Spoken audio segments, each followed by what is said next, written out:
In this episode of the Motor City Hypnotist podcast, we're talking about diet and mental health. Now, I know a lot of you are probably like, because maybe your doctor has told you that you need to eat better, but I'm going to give you the mental health side of things.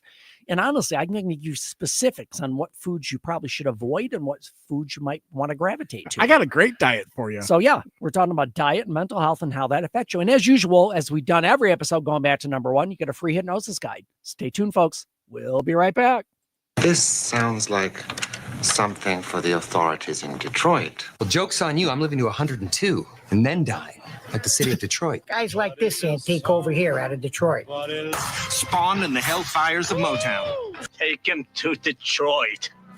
No, not Detroit. No, please. Anything but that. No. Stationed in Drambuie. It's worse than Detroit. We did not have, as a unit, the confidence that we felt like we needed to beat Detroit.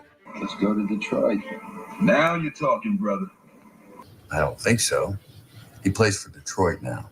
Do they have many farms in Detroit? Detroit. It's in Michigan. I go to school. I know where Detroit is. Get ready for the Motor City Hypnotist, David R. Wright, originating from the suburbs of Detroit, Michigan. He has hypnotized thousands of people from all over the United States. David R. Wright has been featured on news outlets all across the country and is the clinical director of an outpatient mental health and hypnosis clinic located just south of Detroit, where he helps people daily using the power of hypnosis.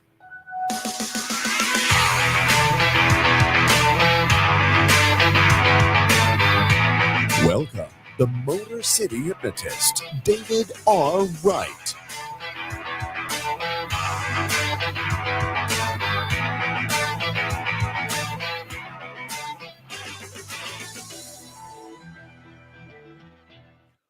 What is going on, my friends? This is David Wright, the Motor City Hypnotist. We're back with another episode of the Motor City Hypnotist podcast. Yeah, we are. Yes, we are. Matt's running around like crazy, flicking lights on, turning lights off. God, it's like I'm on a diet. We're here in the Podcast Your Voice, Southfield Studios, hanging out, doing a podcast, having a drink and catching up and yeah, all kinds of good stuff. It's been an interesting week, Dave. Yeah, absolutely. Yeah. I can't express how happy I am to be sitting here right now. Well, that's good. I'm happy to have you. That's a great thing. Mm-hmm. So let me tell you, folks, first of all, where you can find me. My website is motorcityhypnotist.com. Check it out, especially if you're looking for a show, because we're right in the midst of it. We're a month away from show starting. So it's like running up on us quick. So if you're looking for an post-prom party or a grad night party for your school event and you're in the family, the parent committee, reach out now because dates are filling up quick. I do have some openings here or there, but go now. You can get a quote within minutes and you can book online without even speaking to anyone if you wanted to, or you could call. Either way, it works. Sure. MotorCityHypnotist.com. My social media, Facebook and YouTube, are both Motor City Hypnotist, and Snapchat, Instagram, and TikTok are all Motor City Hypno. That is HYPNO. Yes, it is. Big thing, wherever you're listening, whatever platform you're on, connect, subscribe, link, whatever it is on your platform so you get the podcast when it drops. And the big thing is, and the important thing is, leave a review. I would really appreciate that. It just helps us get more people coming in to listen to the podcast, to grow our audience and make it bigger and also to help other people too, just to get the word out. So a review would be tremendously appreciated. So do that. And as we've done again, every show, all the way back to number 1, free hypnosis guide. Text the word hypnosis to 313-800-8510. Again, that's 313-800-8510. And that number will be in the show notes. It will also be on the website. If you go to the website, that's the phone number there. So text the word hypnosis. You'll have your PDF in a couple of minutes and also a link to leave a review, which would be greatly appreciated, as I said before. All right. I think we got everything covered. Okay. It's time.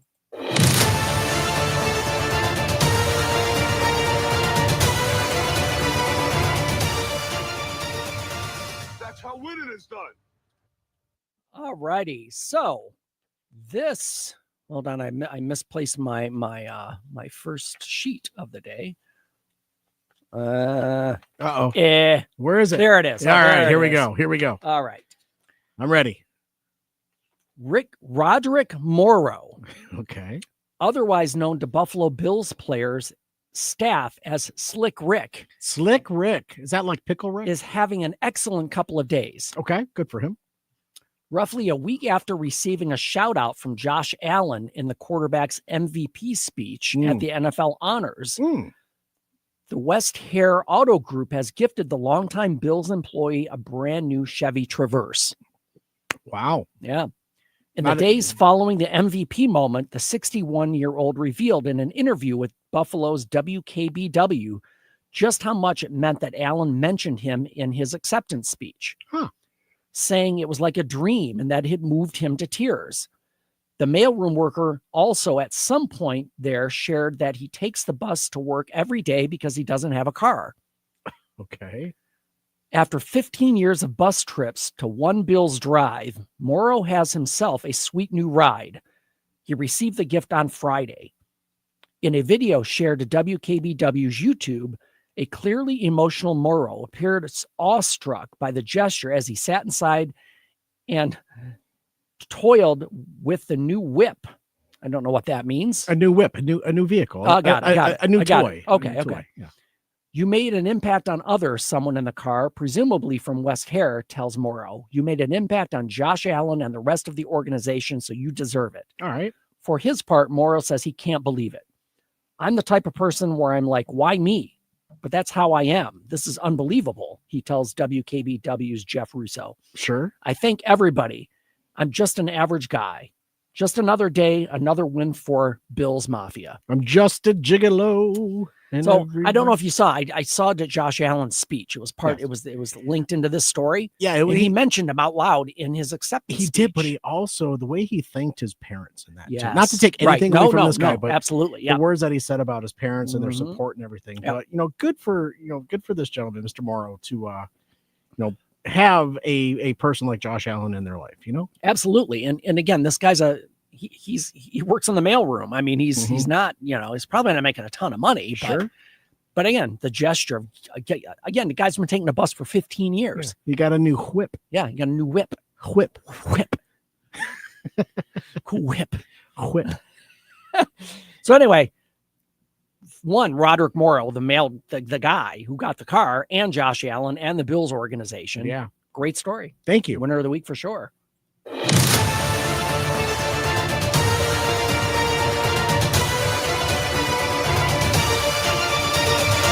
That's how winning is done. Mm-hmm. Yes, it is. So, back to it. So we're here, Matt. Matt, what's your favorite food? That is okay. Over the past week or over the past my lifetime? I don't know. Let's say in general. In general, if you had to have a meal, what would you pick today? If I had to pick a meal, because I actually haven't had dinner yet, but right now I would love a nice juicy steak with some mashed potatoes and some broccoli or asparagus. Nice. That sounds good. Yeah. It's a nice gluten-free, meal.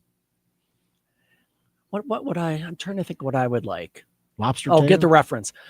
Meatloaf, mashed taters and gravy, okra, maybe some of that fine cornbread your missus make if she don't mind. Oh, wow. That's a green mile. Yeah, it is like green that. mile. Yeah, there it is. It sounds like a good meal to me. It does. Yeah. Including the okra, which I like. Yeah. Hey, everyone's got like something. It's yeah. So we're talking, the reason I'm bringing food up is we're talking about diet and food and how that affects people's mental health. Yeah. Because it does drive a lot of things. But the endorphins that release when you have a plate of food in front of you that you're going to enjoy, I think those endorphins start to take over, and that's where the pleasure part starts to sink in. Am I off on? Am I right on? No, you're right about that. Okay. I mean, enjoying food there is an endorphin release with that. Now, the whole question comes is, what kind of food? Like specifically, if all right, so let's say candy bars gives you that endorphin rush. No, it's probably not the best thing to be eating in general. But if you have a Snickers, you turn from a mean person into a nice person. Just like the commercials tell you. Yeah. So because they don't lie. Let's talk about the environment. Oh, good for you. Let's talk about the environment that you're in. Okay. You're in at a ball game, a football game, baseball game. You're having a hot dog with mustard on it, and you're enjoying a ball game and a beer. Yeah.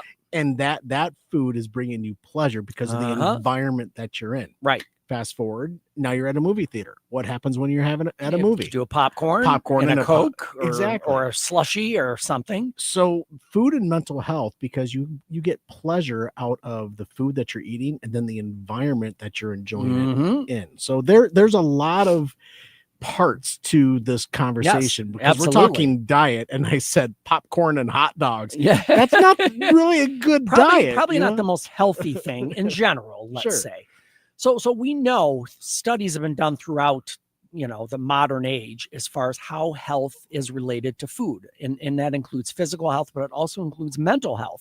And there's not nearly as many studies done on the effect that food has on mental health as opposed to physical health. So we know that we probably shouldn't eat foods high in fat content or sugar or salt or high in sodium or there's so many.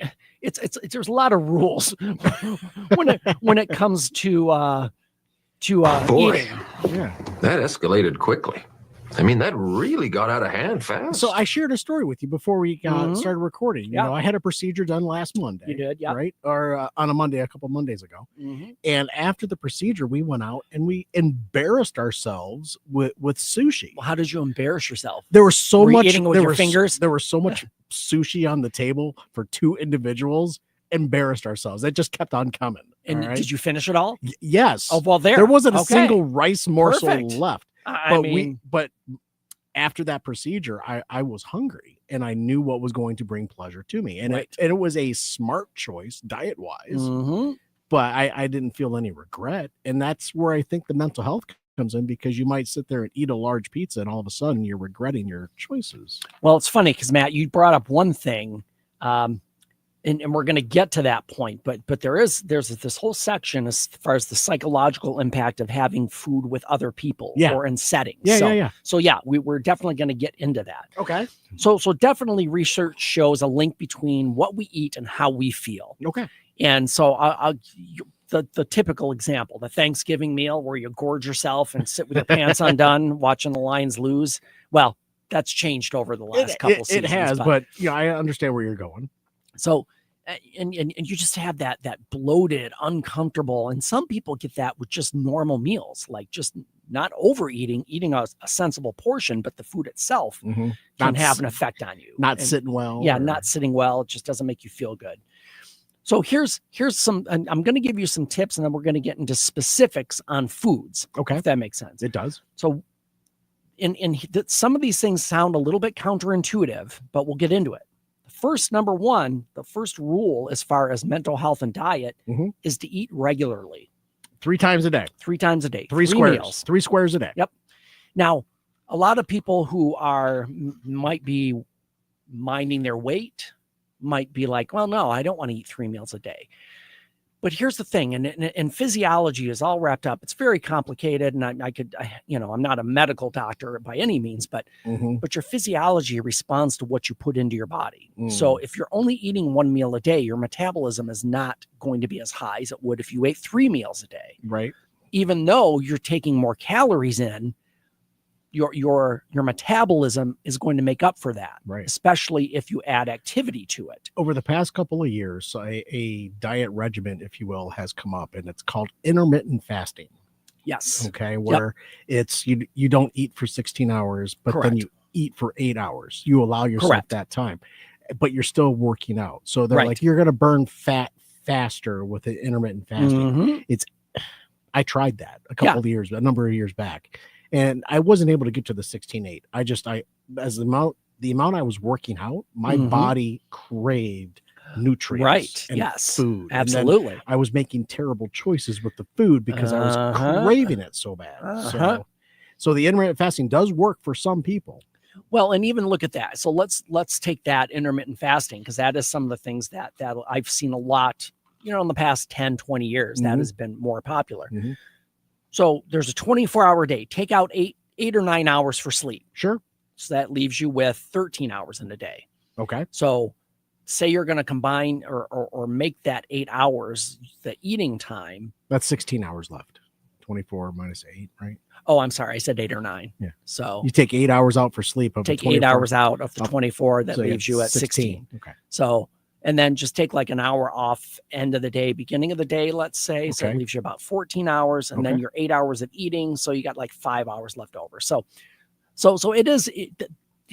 it can be effective. And I don't want to down it, especially for people who have managed their weight with it. The only thing you have to be careful of is that in that 8 hours, you are having balanced meals and not just one. Right. You're getting proper because calories, what happens is three square meals with intermittent fasting, you only have that 8 hour window to eat. Let's say you eat lunch at work. By the time you get home, your 8 hours has lapsed and you're like, oh, I can't eat because I have to wait till tomorrow at 9 a.m. or whatever that time starts. That celery stalk was really good. Yeah, if you're having that, You have a brain like a chicken. Yeah, that's just eating fancy. When you start eating eggs, that's just eating fancy. Yeah, exactly. So again, the big thing is eat regularly. So, and the reason this works when you eat regularly, it levels out your blood sugar levels over time. Sure. Where if you don't eat for 8 or 10 hours and then you eat, there's this spike back and forth that can physiologically make you feel either tired or just worn down or even irritable. People get hangry. And then, if they're diabetic, it's going to cause some additional issues with their, liver and their kidneys and blah, blah, blah. The other thing, and some of these sound like common sense, but we're going to talk about them. Stay well hydrated. Doesn't matter when you're eating, if you're doing intermittent fasting or you're eating 3 meals a day, but what are you hydrating? Need to stay hydrated. Water. Are you sure? Water. It depends. It depends on each individual. So I'll give you a real life example. My blood pressure tends to run low. What happens if you drink a PBR? Oh, you're talking about beer. Yeah. We'll get to that. You say stay hydrated, so on dope? No water. No water. Okay. No, you've had your limit today. You drink water.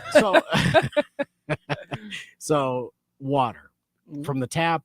Is it got to be smart water? Is it got to be vitamin water? Okay, here's the thing. You can do water with some added stuff. You can even look at Gatorade or Pedialyte, things like that. However, just remember Pedialyte and also Gatorade have high levels of sugar and sodium. Yeah. That's the other thing you have to be careful Dries of. you If out, you have if you have high blood pressure, those are probably not the things you should be doing. Very fair. So to stay hydrated with water. Okay. And what this does a couple of things. One, your body needs it. You're going to feel better if you're hydrated. But the other thing is it curbs some of your appetite. Okay. So that you're not overeating during your meal times. So again, physiologically, that balance, you're going to feel better. Understood. I should drink more water. Okay. Eat the right balance of foods, and I'll get into that. Okay. So your brain needs some sort of fat to function. Okay. So we're talking about healthy fats, though. We're not talking about Big Mac fats or French fry fats. All right. So I'm going to share this with you. One of my favorite things to do is take a ripe avocado, cut it in half. Yep. And then take out the pit and then just eat it raw. Just like right out of the casing. Yeah, absolutely. That's one of my favorite snacks. And that's great because I'm going to give you some foods that have healthy fats. Okay. Go on. Olive oil. Mm-hmm. Rapeseed oil. What is it? What did you just say? I don't know what we're yelling about. Sorry, that was the wrong one. Yeah, it's called. It's written here as rapeseed oil. I don't. What kind of stupid wiener name is that? Go on. I'm gonna look up that. No, I want to know now. I'm gonna hold off because that threw me as soon as I was reading it. I'm like, I don't even know how to say this, but it's one word. Rapeseed. Yes. Rapeseed oil. Is that how it's pronounced? Rapeseed. Yeah, it's one word. It looks like rapeseed. It does, but I'm gonna say rapeseed. Okay. Do they have a? Oh, no, they don't. They don't have a pronunciation guide there. No. The rapeseed oil is high in healthy fats. There we go. Yes, culinary rapeseed oil is distinguished from industrial rapeseed oil, which is not safe for consumption. Anyways, just say rapeseed, Matt. No, it's fine. I don't want to. What the fuck are you doing? I'm saying rapeseed. I don't care what you say. Yeah, okay, you can say it. You can say that. What kind of radio show is this? So let's go on with our list. Nuts, seeds, oily fish. Okay. Salmon. Avocados. There That you goes go. right to yours. Yep. Milk and eggs. Yeah. Avoid trans fats. And here's the whole thing with trans fat. Anything processed has trans fat. It's about 98% of the stuff on the shelves. Everything. So if you're going grocery shopping, anything in the aisles is processed. Yeah. Even cans. Yeah. I mean, you can get canned vegetables that are not processed, just water. Mm-hmm. But read the labels. Tuna in water. It's still tuna in water is not processed, right?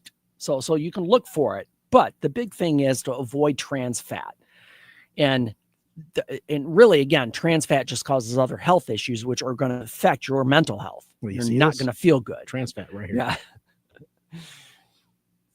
Number 4, include more whole grains, fruits, and vegetables. Again, these are common sense things. I know that people have said this. Your doctor has probably said this, but the vitamins and minerals in these, as opposed to processed foods, it's going to make you feel better mentally and physically. So when it comes to vegetables, a lot of folks are pretty picky, but then you've got some other experts that say some vegetables are not good for your digestion.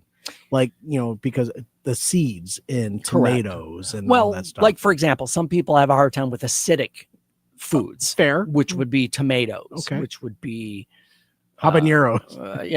Peppers. Yes. Right. So definitely you have to eat what your body is telling you to. Sure. Within reason, of course. All right.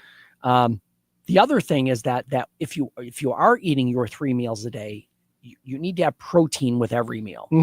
That is part of it, because a lot of people will go on a very and I don't know there's so many diets out there, so many terms, but protein contains an amino acid that your brain uses, and it actually is a mood regulator. Okay. So protein can help you with your mood and the way your brain functions. Interesting. Yeah. Gut health is number 5. And that's a very broad term, and it can be very ambiguous, but gut health is, again, fruits, vegetables, beans, probiotics, your digestion to help you move this food. You said a colonoscopy, Matt. Yeah. So when I got to prep for mine. It's coming up. Oh yeah. I got to set my appointment. I did I had my first one in 2020. Okay. And just a few weeks ago, I had my 2-year follow-up 5 years later. Nice. No, it's not nice. Well, I waited. Well, no, but nothing is wrong. That's the point. Nothing is wrong. They still took their things. Yeah. But gut health and it's really interesting when you talk about gut health, because it really does affect your mood. Absolutely. It really does. Yes, it does. Because you could be miserable because you're running to the restroom every 3-4 minutes. Right. Yep. And the other thing that we throw in there is probiotics, which helps with digestion. Now, that's not across the board. Everybody should be taking them. Consult your physician. Yeah. Certain people need help as far as having those probiotics. And, not to talk about a brand, Culturelle is not the end all be all when it comes to probiotics. Correct. There are a lot of things out there. Absolutely. And you don't know what works for you until you try it. Exactly.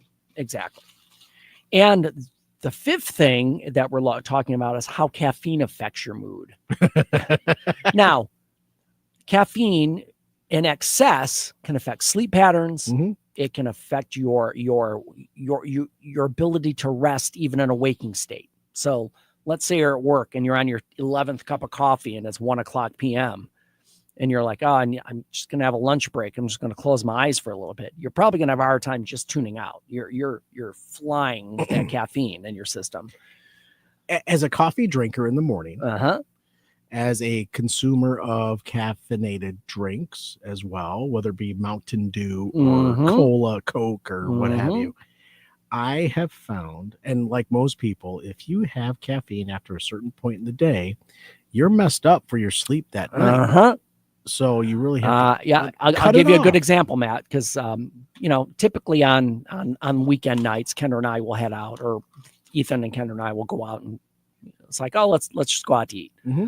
So often we'll go to a place by our house, Big Bear Lodge. I'll give them a plug because the food is great. Fair. But I always get an espresso martini or two. But I always know when I do that, we're eating at like 5-6 o'clock p.m. So you're drinking an upper and a downer at the same time. Exactly. Right. But I will say, when we come home from dinner and I go to bed, I'm not going to sleep right away. Well, that bodes well for Kendra. It's going to be like a midnight before I can even start to fall asleep. So it does affect you. And that, again, too much caffeine. So here's the thing. I know a lot of people like coffee. It's great. I drink coffee. I have 2 cups every day, or one big one. Okay. Depends. Yeah. Depends if I buy out or do it in the office. But in moderation, it's totally fine. The problem is that too much caffeine can cause stomach issues, digestive issues, and affect your mental health. Mm-hmm. You get the jitters, if you know what I'm talking about, if you get too much caffeine. Yeah. In that, your mind just starts to race. And the jitters might be your mind racing. It might be not able to focus on even the physical project. jitters, like shakes, you know, because caffeine is just driving you. It's pumping you up. You see this? If those of you video, you see this? Steady as a rock, but I shoot with this hand. So yeah. So then the question comes up, what should I eat? And we're going to answer that first thing next episode. Oh my goodness. Is it that time? Close to being done. Oh, shit. So we're going to do part 2 of diet and mental health. And I'm going to give you some things that you should eat and some other things that come into play as far as eating disorders that connect to this. Okay. So those of you on Facebook Live, stick around. We're doing another episode. Those of you on whatever platform you're on, skip ahead to the next episode. If it's not there, it will be there on the next Tuesday or Thursday. Perfect. Before we go, somebody needs a home. Who it be this week? Freddie. Aw, Freddie. Freddie was born in December of 2024, so he's a puppy. He's 3 months old. He's a mixed breed male. He'll be about 50 pounds. He's dog friendly, yes. Cat friendly, unknown, as usual. All right. Kid friendly, yes.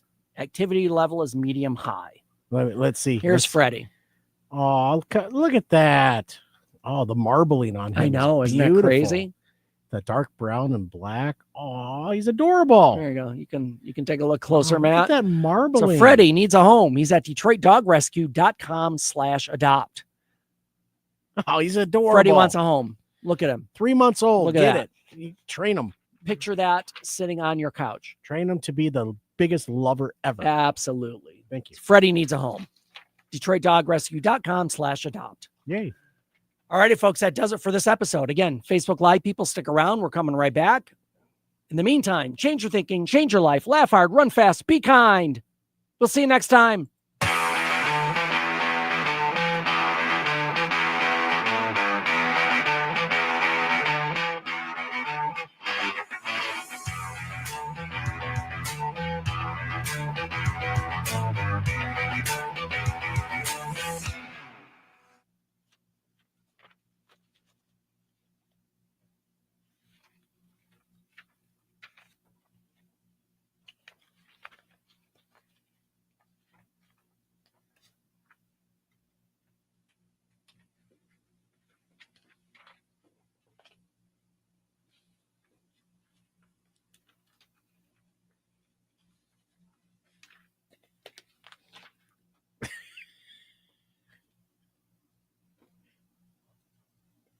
In this episode of the Motor City Hypnotist podcast, we're back with part 2 of diet and mental health. If you haven't listened to the first episode, jump back one episode, or you can just listen to it after you're done with this one.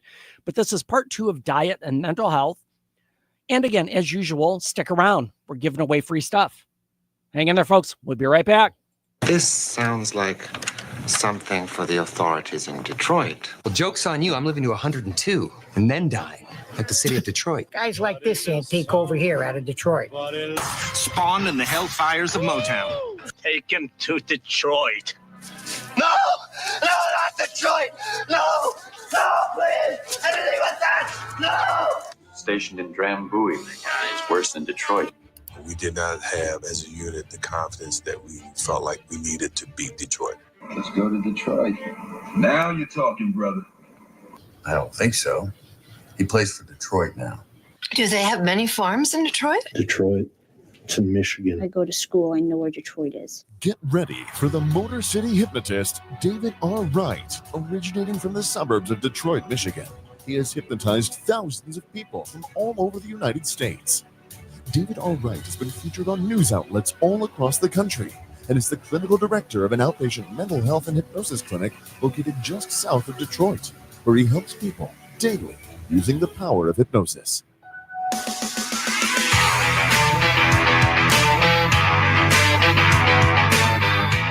Welcome, the Motor City Hypnotist, David R. Wright.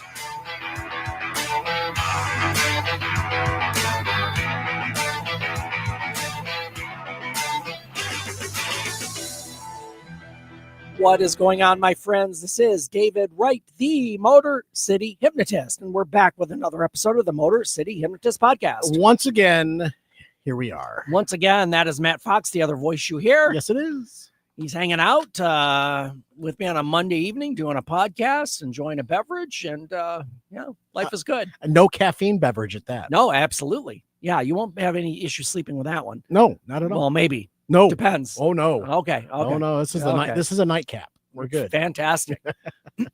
So let me tell you, first of all, folks, where you can find me. My website is motorcityhypnotist.com.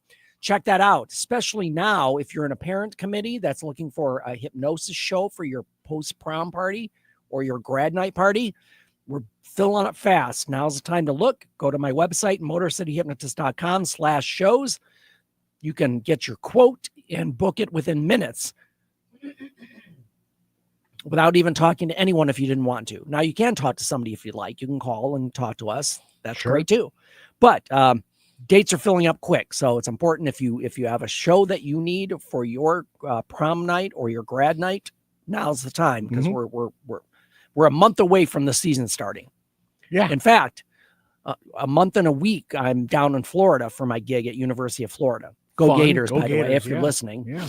But I'll be there with your thousands of kids in the basketball arena, and we'll have a good time. This will be your third or fourth year doing Probably it? fourth or fifth time. Fourth time, I think. Well, make everyone think it's your seventh or eighth. Yeah, it could be. Yeah, I've been here. I've been here forever. So, yeah. I'm ageless. It's crazy. So my social media links, our Facebook and YouTube are both Motor City Hypnotist, and Snapchat, Instagram, and TikTok are Motor City Hypno, HYPNO. Hey, Dave, you know what joke we haven't told in a while? No, what's that? What game do hypnotists play? Oh, they play Hungry Hypnos. That's correct. What the fuck are you doing? I ain't listening to you no more. I never asked you to. Really. I know. It's funny, though. Yeah, it's been a while. It has been. And for your free hypnosis guide, text the word hypnosis to 313-800-8510. In a couple of minutes, you'll receive your PDF hypnosis guide that I wrote. It's not really in depth, but it gives you an overview of hypnosis, what it is, what it's not, dispels some myths and misconceptions, kind of gives you a general understanding. And you'll also get a link to leave a review. So again, reviews are fantastic. Yes, they are. And again, wherever you're listening, whatever platform you're on, please leave the review, as I mentioned, because that helps us get in front of more people and grow our audience, get more people involved. Share with your friends. Absolutely. Yeah. Share it to your friends and your family and your enemies, whoever. Yeah. Because they all need it. Yeah. Absolutely. Everyone needs to know. All righty. It's time. Here we go.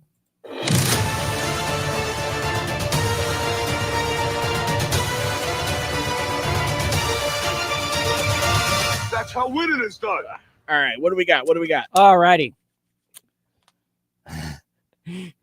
I love this story. It's just funny. It is to me. All right, go on. From Pennsylvania comes the story of a sweet old neighbor lighting up social media with his quirky annual tradition. Okay. Recounted to the Washington Post by local Michelle Hernandez, one morning whilst she was working from home, 87-year-old Doug Turner rang her doorbell. Okay, Doug, what do you want? Having only moved to the neighborhood in Bucks County 5 months ago, Hernandez had seen Turner merely a few times on the street. He was holding a piece of paper in his hand. Okay. Hi, I'm Doug across the street. I live over there in that house there, Turner said. This is an invite to a party I'm having on February 15th. I didn't want to leave it in your mailbox. Because that's a federal offense. Thanking the senior and going back inside, Hernandez unfolded the paper invitation with a hand-drawn snowflake over the words, a celebration of winter, 4 p.m. until the cops arrive. Hey, sign me up for that. That sounds like fun. This 87-year-old dude is giving out invitations. Hey. Time of the party is 4 p.m. until the cops arrive. Hey, you got to have goals at 87. Just saying. Hernandez thought it was just so sweet and posted a clip of their interaction that had been caught on her Ring camera on TikTok, where it went viral and accumulated over 2 million views. Of those 2 million views, how many went to the party? Who showed up to the party? That's what I'm wondering. Yes. A follow-up to that, in which Hernandez read the letter out loud, made another million, with hundreds of commenters urging her to RSVP yes. To show up to the party. Well, no, urging her to say yes to the party because she got the invite. I see. I see. Yes. Okay. Turner has lived on the street for 16 years, but has moved around a lot in his life. He and his departed wife used to host these soirees every year to keep friendships percolating. Okay. My wife is gone now, so it gives me something to keep me busy, said Turner. I'm going to get these people in one room and maybe they'll get to know each other. The Post reached out to the Turner's eldest daughter of 64 years who lives in the Bay Area of California, who said that her dad is way more social than she is despite his advanced age. He's way more social and has way more friends than I do, she said. He doesn't just sit around. He's actively having people over for dinner, or he's going to the theater or to lunch. He's always out there doing things. Good. Though the millions delighting in Turner's vivacity weren't able to attend his party, his daughter offered them a mailbox address where they could send letters to her dad if they wished. Okay. Dozens have already arrived. Turner loves penmanship and letter writing and maintains about 5 written correspondences, so he was certainly charmed when he heard people would be taking the time to write him. Wow. Good for him. You got to do something. And at 87? At 87, having a party.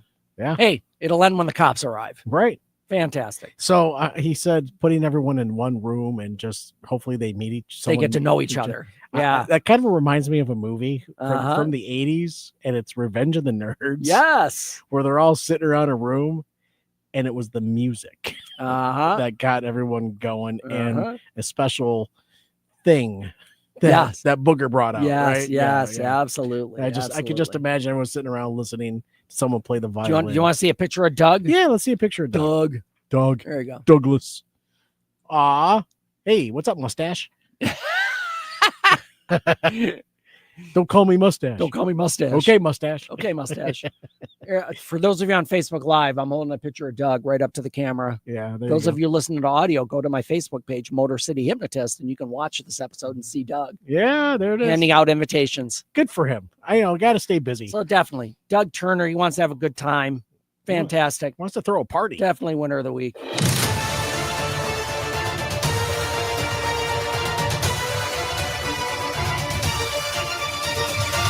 That's how winning is done. Dude, you are so on camera. Yes, it is. I know. I was trying to get out. I just had to blow my nose a little bit. You're good. Sorry. So tradition. One of the things I liked about that story. Go ahead, hit the button. So back to it. One of the things I liked about that story, Dave, is the tradition he had with his wife. Yes. Who's no longer with Correct. him. And he's keeping up the tradition. Keeping it because that makes him feel like she is still with him. I saw a post, and it was a sandwich in a sandwich bag, and there was a bite out of it. And a long time ago, wife made a sandwich for her husband, and she took a bite out of it. And when the husband got home that evening, he says, "Hey, somebody took a bite out of my sandwich while I was at work today." And she goes, "That was me, because I wanted you to feel like I was there with you." So for the rest of their marriage, that's what they did. That's what she did. Which she always took a bite out of his sandwich just to say, "Hey, I'm there with you." And that's just the tradition just lived on. Nice. So this tradition that he's keeping going is great. Yeah, so absolutely good. I love that story. Thank you for sharing. No, it's I always love like nice stories, especially with, we love old people, we love animals, we love a lot of people. Yeah, we really enjoy the good in people. And not hooligans. This sounds like something for the authorities turn that down. in Detroit. The joke's on you. I'm living to 102. And then I hit the wrong button. Yeah, it'll go away. Yes, it will. So we are back to diet and mental health. This is part 2. Now, if you didn't hear part 1, you can jump back an episode and join us, or just go back after we're done here, because you'll get it all. You'll get all the information. So we talked about in the first episode, really how diet and mental health are linked. We talked about eating regularly, staying hydrated, eating the right balance of fats, including more whole grains. Look after your gut health, and then be aware of how caffeine affects you. So the question comes up from even just clients, and well, what should I eat? That's kind of the big question. And people are like, well, what's good and what's not? What should I eat? Okay. So there's a lot of information, a lot of studies done out there. All right. And I'm going to give you that kind of a consensus view of what you should be eating. Okay. Here's one of the big things as far as eating something that is, I'm going to say it this way. Fresh foods are always best. Okay. Unprocessed. Unprocessed foods, fresh foods, fresh vegetables, fresh fruit, meats that are, high in protein. And so when I say what should I eat, there are tons of things, as long as it's fresh. That is what you kind of have to think about. Is I don't care if it's whatever it is, but no pre-processed packaged foods. That's the worst thing for you as far as mental health goes. So let me ask you this question. You go to the grocery store Yep. and you're looking for things that are not processed, that are fresh. Yes. So do you go to the frozen section and get your chicken breasts, right? You could do that. Or do you go up to the deli counter or the butcher, if you will, and get something that is not frozen, that you will consume in the next couple of days, or you can freeze it yourself to consume within that week? Okay, so here's the thing. If you're getting something at the deli counter, make sure it's actual meat, not lunch meat. Okay. Lunch meat is one of the worst things you can eat. See, lunch meat, the in the package, right? That's the process. Well, even at the deli. Really? When they slice it up on that big thing, that's all that is, and I don't want to burst people's bubbles here or disappoint them, but those big chunks of meat, that's not one piece of meat. That's ground up stuff that has been packed together into a form, and then they cut it up. Are you telling me those are lips and assholes? Yes, pretty much. Oh, for sakes. Yeah. All right. Lunch meat is highly processed. One of the most processed things there are. Okay. So, I'm going to throw up. Go on. Yeah. You'd be better off eating peanut butter and jelly, even though that is processed. Well, you got your protein in the peanut butter. Correct. And again, you can get organic peanut butter and jelly, things that don't have the added preservatives. That makes me want to throw up again. I know. It's crazy. I don't want to stir my peanut butter because of the oil. Oh no, but the fresh, the straight peanut butter with no additives, no preservatives, it does get the liquid. You got to stir it. You got to stir it up. Yep. Sorry, Jeff. I'm sorry. That's just the way it is. Well, and the other thing too is that a lot of foods have interactions with medications. Yes. So, for example, grapefruit has a lot of interactions with certain medications. You can't drink so it. just be prepared. Even if it's fresh foods, just make sure if you are on medications that there's no interactions with that. So look into that first. I have a question for you. Yes. But later. Just ask me later about late night snacking. Go on. So Matt brought up in last episode, I believe it was, when you go to a restaurant or you go to the theater and you have, if you're with someone or you're having a meal with family, Your environment. Yes. The environment. So here's the thing: having meals with loved ones or friends or acquaintances, even, it has a ton of psychological and social benefits because it gives us it's like a regular thing. You're eating, you're talking, you're connected. Biologically, eating when you're sitting up in a chair and talking to people helps with digestion. Yeah. Because there's no rush. You're not by yourself, just eating your food. That tends to be a problem with a lot of folks because they've got their system down because they're used to eating maybe alone and they just eat and eat and eat and then they're done. Yep. But when it comes to that social interaction, they still have that mantra of eat and eat and eat, but everyone else is talking and they're not even halfway done with their meal. I tend to have that problem, David. I have this problem. And my son, and just as disclosure, my son's 22 years old. Okay. Since he was a baby, and you'll get it when I say this.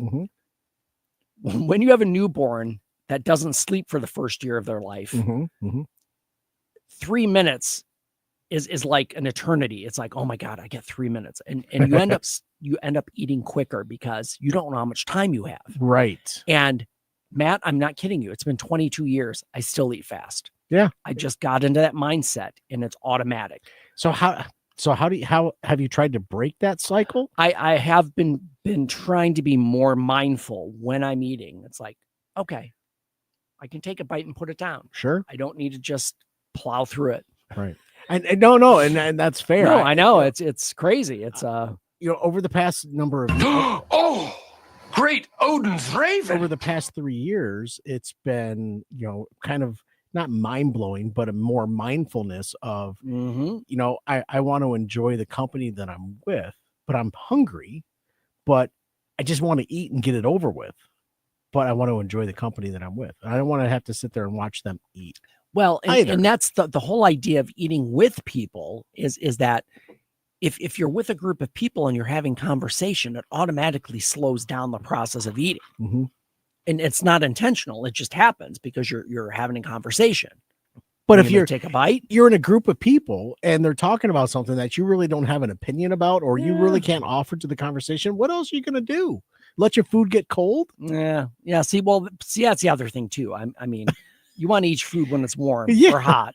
I get that part. Okay. So, but besides that, I totally understand. It's the slowness of slowing down when you eat. Yes. Just being aware and enjoying it because eating has become something that we have to do for a lot of people.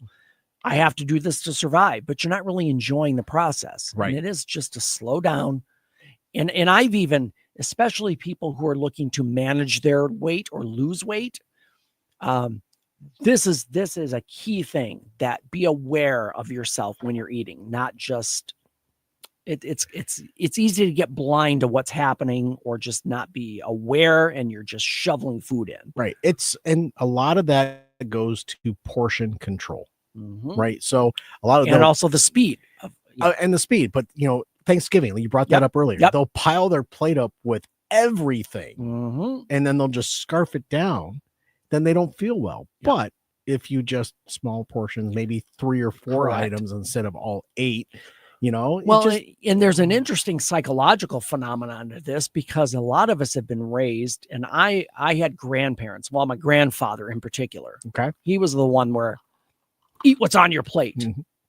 Didn't matter if it was like just a tiny speck of food or if it was a full plate overflowing of food. You had to finish the plate no matter what. As growing up, with my father from the ages of 1 through 6, and long story, he's still with me. He's amazing. He's an amazing individual, but he always had the same. He would say, "Eat every carrot and pee on your plate." Yeah. And the literal side. What in blazes are you talking about? No, I get it. Yeah. I actually just do it once. He would never say it again. Well, yeah. Yeah. It's crazy. It's like the one the parent says, "Don't make me come back there." Yeah, right. And the kid says, "I dare you." Oh yeah. So again, eating with other people will slow you down. And when I do hypnosis with clients for the goal of weight loss, sure, These are the suggestions I give. You'll take a bite and put your utensil down, and you will count to 20.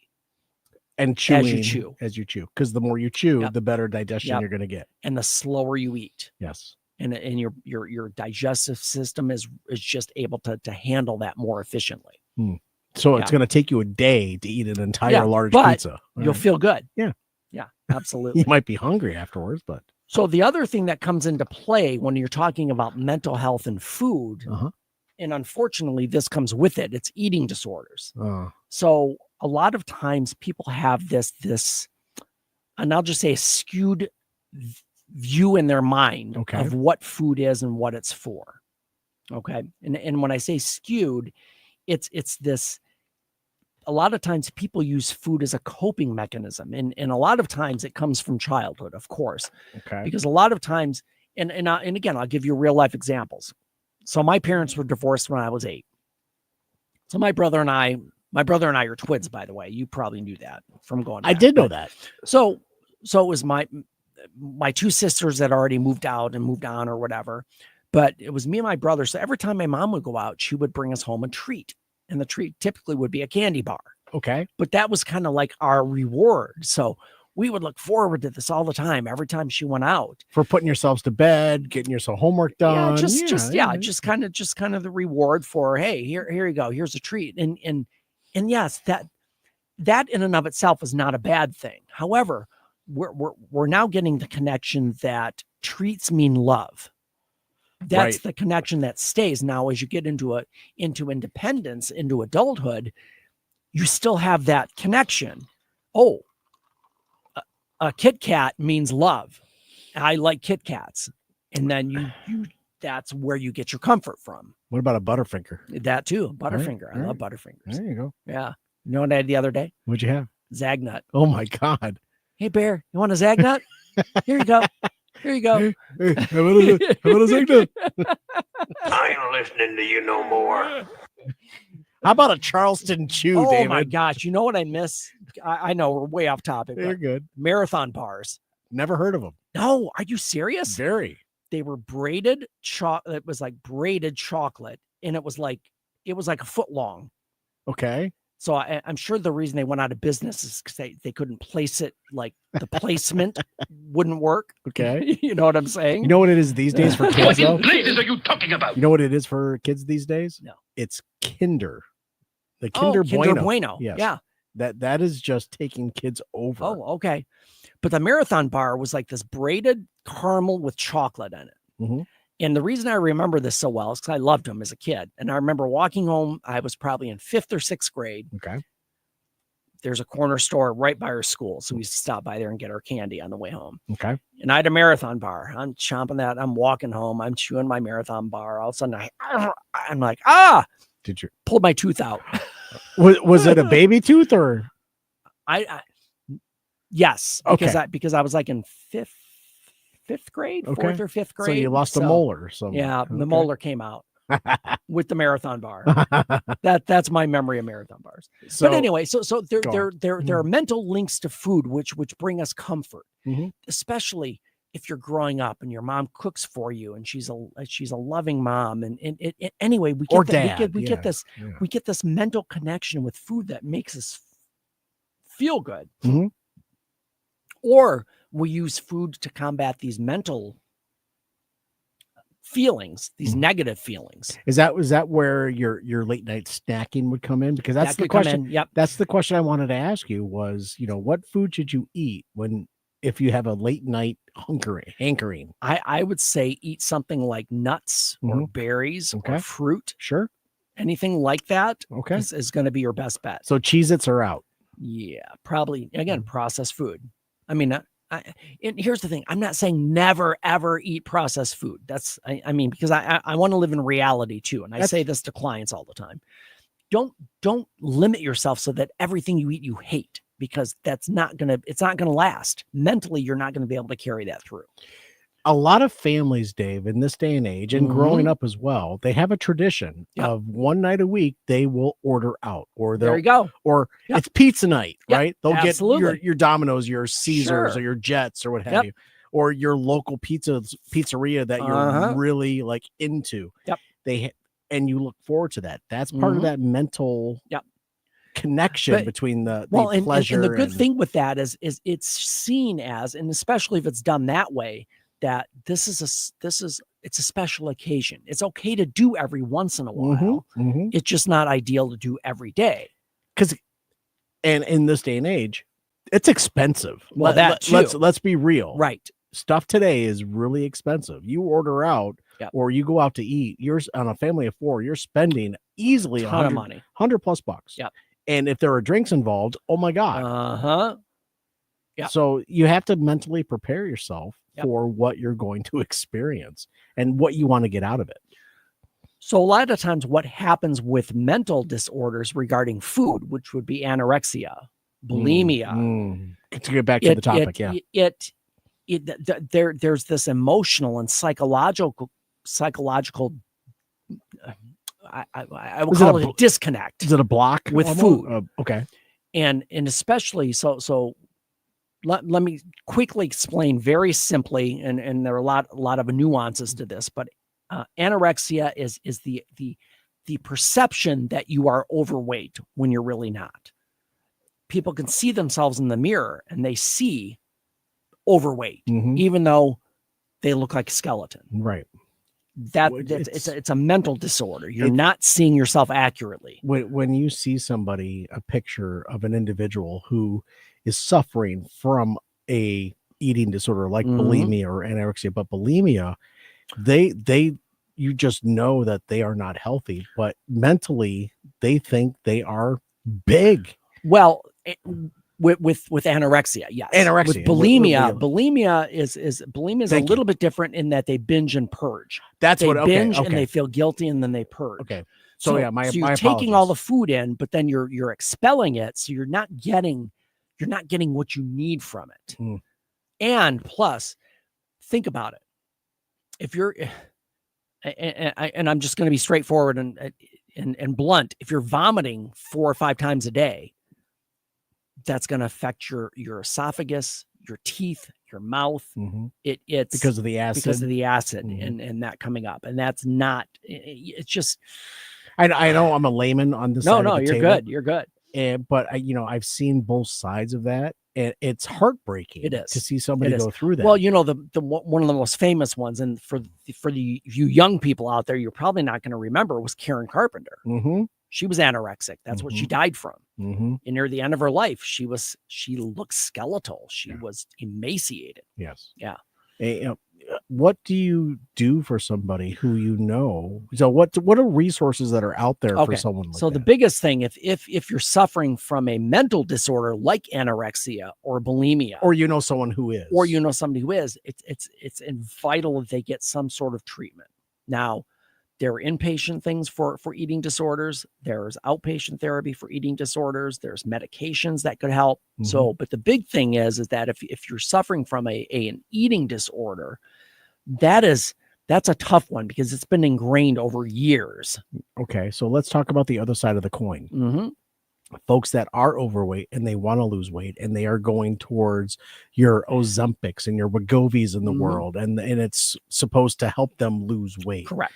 What's that? Here's my view on that. As a clinician, as a therapist, I say to clients, use whatever tools you can use to get where you want to be safely, because folks will, let's be honest, people will take advantage of it. Right. Well, and again, with the medications, there is some form of governance on that because, especially something like Wegovy or Saxenda or one of the other ones Ozempic, that are out. Ozempic, same. They all work the same way. And these drugs were originally, just as a note, these drugs were originally developed to combat diabetes. Right. That's what they were originally intended for. And they had the side effect of making people less hungry. You know where Viagra came from? Heart medication. Correct. Yeah. So these are off brand. They're using them off brand. And this is the reason I have a lot of clients who've tried these medications or are on these medications, have had great success. The issue though is because it's being used off brand, that insurance companies are not covering it for the purpose of weight loss. Because it's not used for the purpose that it is intended. Correct. For. And that's when they say off-brand. Come on, can't you just tell the insurance company I'm diabetic? Well, see, that's kind of type 2 at least. That's the fight that we have. And as a mental health professional or a medical professional, insurance companies are just the worst. sorry for you insurance people out there. You saw the Dow this last week, and it just took a dive because of a prominent. Yep. Absolutely. And so if you're suffering from a eating disorder, whether that be anorexia or bulimia, it's vital that you get mental health help. So because let me go back to my question. Yes. You know someone who is going through that. What can you help them to understand or tell them to want to get help? You see, that's the difficult thing because their perception is their reality. Okay. So it has to be something that's encouraging. I would say that first of all, because a lot of people will it's easy to get frustrated with people who don't want to listen. And that's a given. Yes. That is a given. But you care for someone immensely and you want nothing but the best for them. And they're going through this challenge, this issue, and you know it's going to affect them long term. There's got to be something that we can do as folks that care for this person. Well, I hate to say it this way, but oftentimes, just like we do with drug abuse, sometimes an intervention is needed. Okay. And that, and nobody likes that. Nobody wants to do that. Sure. But however, because with eating disorders, the brain is not thinking correctly. It's not perceiving correctly. They can look in a mirror and see somebody who's fat and they're like 60 pounds. Right. The perception is not the reality. And that's the tough part. Yeah. Because it's hard to say to somebody, oh, you're wrong. Your thoughts are wrong.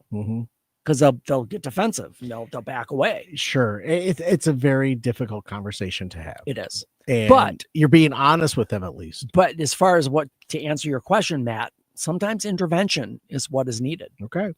And there are inpatient facilities for eating disorders. Is that something that your practice does deal with? I mean, I have seen clients with eating disorders, but we're an outpatient clinic. So we, for somebody who's really seriously in it, they probably need a higher level of care than what an outpatient clinic can provide. Okay. And thank you for sharing. Yeah, absolutely.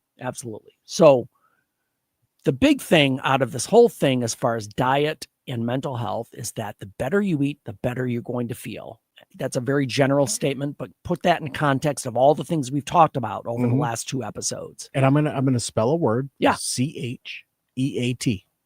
Cheat. Yeah. It's okay to have a cheat day. No, it's here's the thing. And this is where people get hung up. They'll make a resolution. Now, I'm not even talking about a New Year's resolution. They'll just make a resolution. I'm going to lose 20 pounds. Okay. How? Well, that's my first question. If I'm the therapist and a client says that to me, I'm like, well, what's your plan? Well, I'm just going to eat less. I'm like, no, that's way too general. You got to break it down and say, I have 3 meals a day. This is what I'm going to eat to lose my weight. It's got to be specific, and you got to put it down, and you have to follow the structure. But meal prep takes so long. Here's the thing, and I say this let's go back to this episode was probably 200 episodes ago, maybe even more.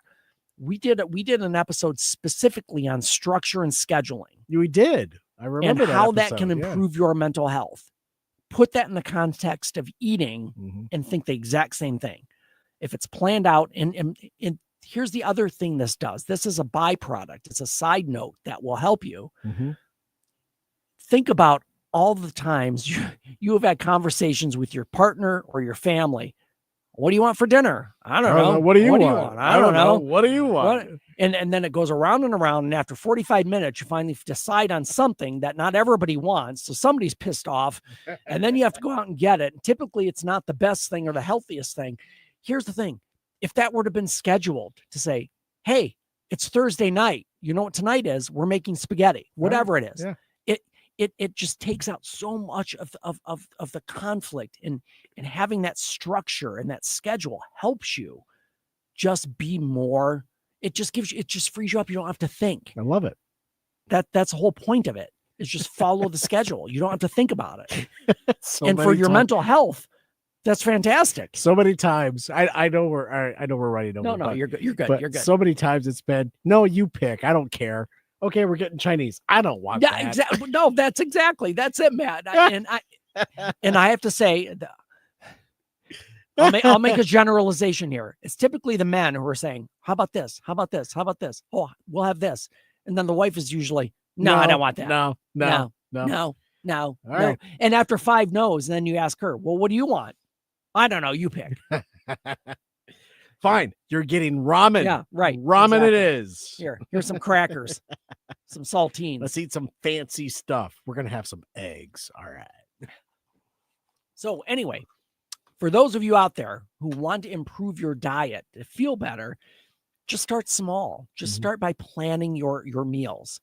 And whether in as Matt said, I know meal prep. Spend a Sunday, meal prep. You don't even have to prep the meal. Just prep your schedule on what you're going to eat. Go back even further than that and make a grocery list. Yep. And plan out the meals for the week. Absolutely. And then grocery shop to that list. Absolutely. That's going to set your schedule. That's going to put food in your home that has to be consumed. So you're not during that week. So you don't waste money. And that is a big problem. Well, no, right it now. definitely is. And I know people say, "Oh, groceries are so expensive." It's much more expensive to eat out 5 days a week. Oh, yeah. I'll guarantee you that. Oh, yeah. So yes, scheduling and planning and knowing what you're eating. These are all things that are going to help you feel better mentally. And when you go grocery shopping, don't do it while you're hungry. Go hungry. Thank you. You read my mind. You have a meal, have breakfast, and then go. Or have lunch and then go. Yes. After church, you just had a great big session of snacks and everything, and with all the parishioners, and next thing you know, you're at the grocery store and you're full because you ate all of the fixins, which that they is had. fine. You're right. Don't go when you're hungry. Correct. All righty, folks. That is diet and mental health. Before we leave, who is it? Wait, there you go. Jack. Jack needs a home. Okay. He's a mixed breed male. Okay. He'll be about 50 pounds. He's dog friendly, cat friendly, unknown. Okay. Kid friendly, yes. Activity level medium to high. So before you turn that picture around, I just see the back. I just see the you can the see back it through of there. it. Yeah. He said mixed breed. Yep. Move your hand. I see beagle. Kind of. Yeah. I see a beagle. I do see that in the nose and the ears. Yep. So go ahead and turn it around. Let's see what we got. Here's Jack. Oh, a terrier. That's a terrier mix. It's a terrier mix. All right. It's a Jack Russell mix. And his name is Jack. Look at that. See, my goodness. Jack needs a home. How old is he? It's up. You know, I sorry, when I printed it, it got blocked out. It's like he was born somewhere in 2024. Yeah, so he's a puppy. He's He's less than a year old. Oh, he's a cutie. Yeah, isn't he? Yes, he is. Aw. Jack Russell Terrier mix. Love it. Called Jack. Perfect. Jack needs a home. DetroitDogRescue.com/adopt. Jack is there. He wants to sit on your couch and snuggle with you tonight. Come on, those ears Call alone. Those ears alone. I know. And the eyes too. Yeah. All righty, folks. That is it for this episode. Just a tease, next episode, next Monday night, join us on Facebook Live. We're going to have a certified sex therapist with us. Finally? She works in my office. She's such a tease. Yes, I know.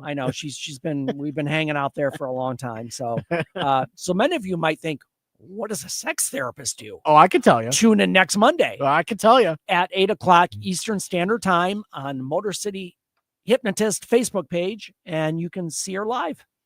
She'll tell you exactly what she does. All right. I love it. Do you have any sexual problems? I'm sorry, going back to Dear John. Yeah. Go on. Sexy time. Yeah. All right, folks. Change your thinking, change your life, laugh hard, run fast, be kind. We'll see you next time.